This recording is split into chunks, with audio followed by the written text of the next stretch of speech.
आपका अपना चैनल आशा diary like करें, सब्सक्राइब करें और सभी को शेयर करें। अगर आपको न्यूज़ पसंद आए तो आशा कार्यकर्ता।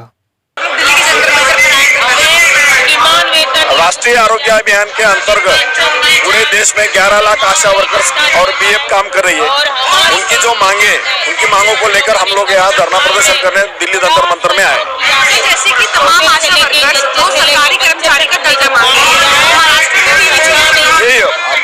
पूरे देश के आशा वर्कर सरकारी कर्मचारी का दर्जा मांग रही है। वो हर एक राज्य में उनका धरना प्रदर्शन आंदोलन चल रहे और पूरे देश की मांगों को लेकर हम लोग यहाँ आए। 11 लाख आशा वर्कर को सरकारी कर्मचारी का दर्जा मिलना चाहिए। सर, आपने महाराष्ट्र में भी क्या धरना किया था? एक पिछले महीने में हम लोगों ने महाराष्ट्र में भी धरना आंदोलन किया था, मुंबई में। ज्ञापन देने के बाद क्या जवाब मिला? जवाबदार आश्वासन दिया गया है कि आपकी जो मांगे वो मांगे सकारात्मक है। वो सकारात्मक मांगों को लेकर हम लोग विचार कर सकते हैं। इतना लगातार दिल्ली में भी आशा वर्कर्स तमाम राज्यों से आती है, वो भी धरना प्रदर्शन करती है। तमाम संख्या बहुत ज्यादा है महिलाओं की। क्या लगता है कि 24 के चुनाव से पहले इस चीज में परिवर्तन किया जाएगा? परिवर्तन तो होना चाहिए, लेकिन गवर्नमेंट के दिमाग में क्या चल रहा है पता नहीं। आप भी एक आशा वर्कर है, आप क्या कहना चाहेंगे सरकार को? आशा वर्कर को हमें वेतन होना चाहिए, क्योंकि इतना काम बढ़ता है, हमारा बहुत काम बढ़ता है। फिर काम के मुआवजे से कुछ मानधन नहीं मिलता है, इंसेंटिव मिलता है, फिर बहुत कम मिलता है। हमारा जो काम है अभी आशा वर्कर का, बहुत सारा काम बढ़ा के दिया है सरकार ने, लेकिन जो हम काम कर रहे हैं उसका जो मुआवजा चाहिए वो नहीं मिल रहा। अभी देखो जो रिटायर मंत्री हो गए उनको पेंशन के जरिए 40,000 रुपए पेंशन सरकार दे रही है उनको, और हम रात दिन काम करके हमको खाली 7-8 हजार रुपए पेमेंट दे रहे। तो बताओ, ये महंगाई के जमाने में हम हमारा परिवार कैसे चलाएंगे? तो ये हमारी सरकार से मांग है कि वो वेतन हमें दे और हमारा भी महंगाई भत्ता हमें चालू कर दे। खाली यही हमारी मांग है कि हमारा जो आप काम ले रहे हैं तो वो काम का वेतन आप हमें बराबर देना चाहिए। बस। परमेश्वर, मैं आशा वर्कर संगठन की अध्यक्ष हूँ और महाराष्ट्र से सब जिलों से हमारे प्रतिनिधि धरने पे आए हुए हैं। और ये हमारा धरना जो है उसमें हमारी मांगे है कि आशा वर्कर ने देश में जब महामारी आई थी, पूरे जग में महामारी आई थी, तभी हमारी आशा वर्करों ने हर घर घर में जाके दस्तक लगाई और हर घर में जाके उनकी सेवा की, पीपीई किट डाल के सेवा की। तो उनकी जो सेवा है वो उनकी नोंद किया जाए और हमको किमान वेतन दिया जाए, पहली मांग है हमारी। और किमान वेतन 7वें पे कमीशन में किमान वेतन ऐसा रखा गया था कि 18,26,000 7वें पे कमीशन में तय किया हुआ वो पेंशन हमें किमान वेतन लिया जाए। उसके बाद हमारी मांग है कि शासकीय कर्मचारी का दर्जा दिया जाए। दूसरी हमारी मांग है कि हमें पेंशन मिलनी चाहिए। तीसरी हमारी मांग है कि हमें महंगाई भत्ता मिलना चाहिए। तभी आप लोग जा रहे हैं काम पे, फिर अभी धरने पे ही है? अभी धरने पर है, लेकिन हम काम पे है। जो हमारे महिलाएं हैं दूसरी, वो काम पे है। हम गिने चुने लोग यहाँ पे प्रदर्शन करने के लिए आए हैं। और तनख्वाह भी नहीं मिलती है, ना वेतन भी नहीं मिलता है। हम जो काम करेंगे इस रेट, मतलब हम इम्यूनाइजेशन करेंगे तो उसका हमको 150 रुपया, इस तरीके से जिसका डिलीवरी करेंगे तो उसका हमको 600 रुपया, वो भी डिलीवरी करेंगे जो है तो मतलब लेबर क्या बोलते हैं, बिलो पॉवर्टी लाइन वाली महिलाओं का पैसा मिलेगा। सारी महिलाओं को जच्चा बच्चा उसकी सेवा करेंगे उसका कुछ नहीं मिलेगा। इस तरीके से हम लोग जो टीबी का दवाई हो, हर दवाई मतलब जच्चा से बच्चा लेकर बूढ़ों तक लेकर हम लोग पूरे देश में, पूरे राज्य में हम लोग काम कर रहे हैं। कोरोना में पीपीई किट डाल के हम लोगों ने काम किया है और हमारी जनता की सेवा की है हमने। तो हमारा ये कहना है कि हमारी सेवा कहीं ना कहीं उसकी नोंद किया जाए। हमें की बहुत बढ़िया है, बहुत अच्छा मानती है वो सारे। केवल इतनी बात नहीं, कानून केवल सामने से दिख रहा है कि जो वो है ड्राइवर है उनको सजा देने के लिए। ड्राइवर तो कौन है? आप भी ड्राइवर हो। ये सारे के सारे जितने पत्रकार बैठे, भैया मोटरसाइकिल पे आए हो ना, कार से आए हो ना, तो ड्राइवर तो तुम भी हो, मैं भी हूँ। इस देश में मैं समझता हूँ छोटे मोटे बच्चों को छोड़ के बाकी सारे लगभग लोग जो है मतलब ड्राइवर ही है। तो इन सबके लिए कानून है, केवल वो नहीं ट्रक चला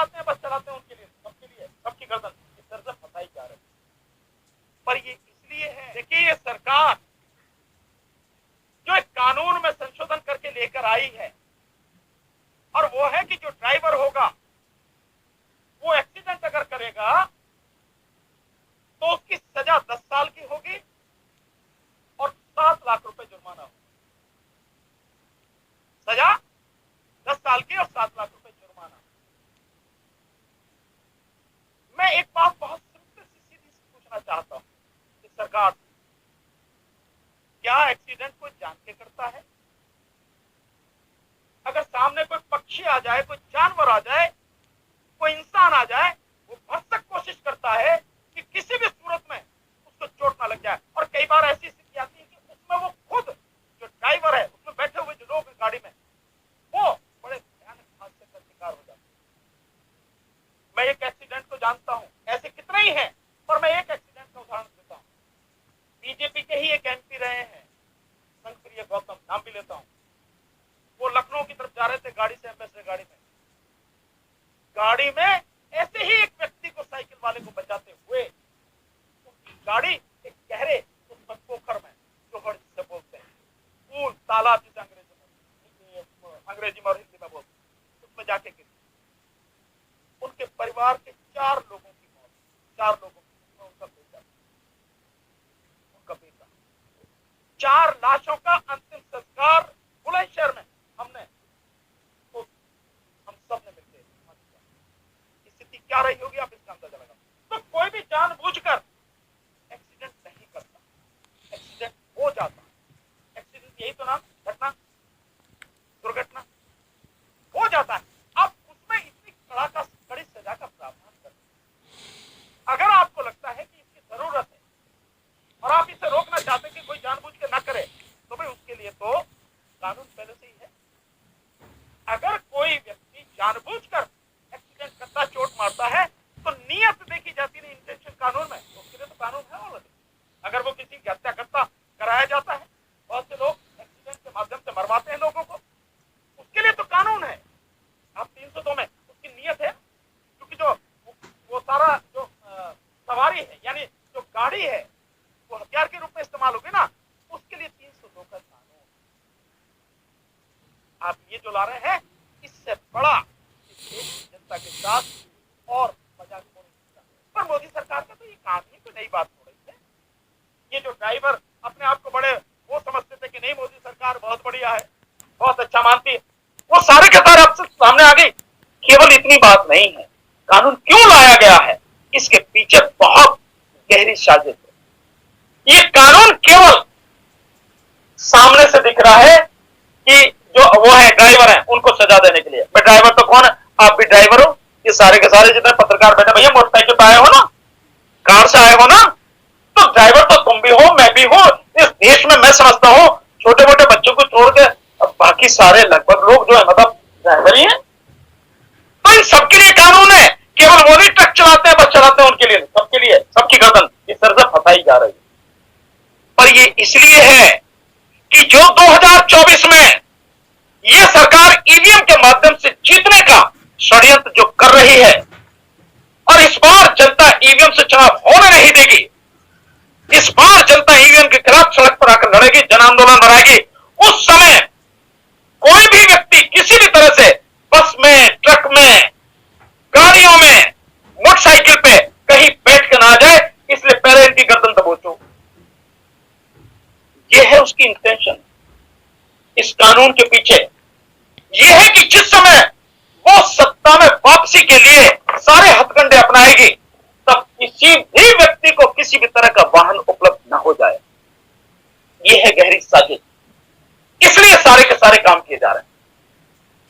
तो हम इसका पूरी तरह से विरोध करते हैं, और सभी ड्राइवर भाई हमारे जो इस देश की आधी से ज्यादा आबादी है, वो ट्रक के ड्राइवर हो, बस के ड्राइवर हो, मेटाडोर के हो, छोटे हाथी के हो, कार के हो, मोटरसाइकिल के हो, स्कूटर के हो, कोई भी, हम उनके साथ में हैं, पूरी ताकत से उनके साथ में हैं। इस लड़ाई में हम कंधे से कंधा, कदम से कदम मिलाकर उनका साथ देंगे। तो समझ में नहीं आता, सरकार का मतलब ये नहीं कि पहले करो और फिर देखो कि क्या होता है। सरकार का मतलब है कि सारी चीजों का आकलन पहले कर ले कि संभावित परिणाम प्लस और माइनस क्या हो सकते हैं, पक्ष और विपक्ष में कहां तक जा सकते हैं, फायदे क्या हो सकते हैं, नुकसान क्या हो सकते हैं, उसके बाद में कानून लाना चाहिए।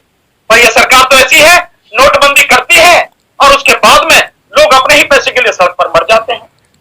और सरकार दिन प्रतिदिन उसमें कानूनों में, उसमें नियमों में बदलाव करती है। ऐसी जीएसटी लाती है और जीएसटी में हजारों तरह के उसमें बदलाव कर दिए गए, बावजूद उसके आज भी ठीक से नहीं वो सारी चीजें आ रही काबू में। ये सरकार, और मैं समझता हूं इस विषय पे हमारे आदरणीय डीसी कपिल साहब जो है बहुत बढ़िया आपको जवाब देंगे, क्योंकि ट्रांसपोर्ट डिपार्टमेंट की, ट्रांसपोर्ट की एक लॉबी, जो लोग हैं जो दिल्ली और एनसीआर में जबरदस्त तरीके से उनकी उपस्थिति है, आपके साथ आंदोलन में हमेशा रहे हैं, साथ रहे हैं, ये बहुत अच्छी तरह से जानते हैं। तो मैं चाहूंगा कि आदरणीय डीसी कपिल साहब इस विषय में अपनी बात रखें। देखिए, मोटर वाले मामले में जैसे भानु प्रताप जी ने बताया है, कल दिल्ली और एनसीआर की जो ट्रांसपोर्टर हैं वो कल दिल्ली के जंतर मंतर पे 12 बजे से लेकर के 5 बजे तक एक बहुत बड़ा आयोजन कर रहे हैं। जैसे देश के दूसरे देशों में ट्रांसपोर्टरों ने ट्रांसपोर्ट को बंद कर दिया है, ट्रक खड़े कर दिए हैं, यहाँ पर भी वो स्थिति बनने वाली है। और दिल्ली एनसीआर ट्रांसपोर्ट एकता मंच के माध्यम से मैं उस संगठन से जुड़ा हुआ भी हूँ। कल जो है एक बहुत बड़ा आंदोलन भी होगा और ये आंदोलन अंततः ईवीएम के आंदोलन में जो 6 तारीख को जंतर मंतर का होने वाला है उसमें भी उनका पूरा सहयोग और समर्थन हमारे साथ रहेगा। तो ये जितने भी आंदोलन धीरे धीरे चल रहे हैं, ये ईवीएम हटाओ आंदोलन के साथ आने वाली 6 जनवरी को जंतर मंतर से जो है सब लोग जुड़ेंगे और पूरे लोग जो है इस साथ हम लोग आगे बढ़ेंगे। अगर आप सभी को एक खबर पसंद आई है तो चैनल को सब्सक्राइब करें, वीडियो को लाइक करें और अपने सभी दोस्तों में इस वीडियो को शेयर करें ज़्यादा से ज़्यादा और खबर पाने के लिए।